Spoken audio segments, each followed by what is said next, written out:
хохирогч багалзуур хоолой хэсгээсээ бас 6-г дэш нас урсан гэж тогтоосон.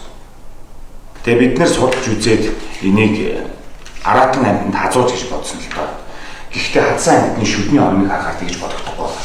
Энэ нь соёот аратан амьтны төрөлд багтахгүй амьтан болох нь тогтоогдсон.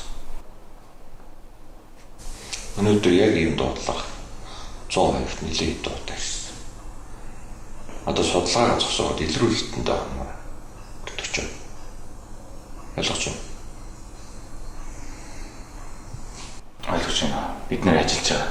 Хамгийн гол нь энэ тийм энгийн хэрэг биш бол та. Сүүлийн үед ор сургууй алга болоод байгаа хүүхдүүдийн эргийг ч гэсэн би энэтэй холбоотой гэж бодож байна. Яг байна та. 70 давхар дахиад л ирэх гэсэн.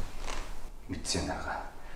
10 гаруй настай охин ор сургууй алга боллоо гэсэн мэдээллийн дагуу яг тийш явах гэж байна. Амьтан аратан юм бол олоод хурдан устгах. Ойлгосноо? Үргэлжилтийг оройгоос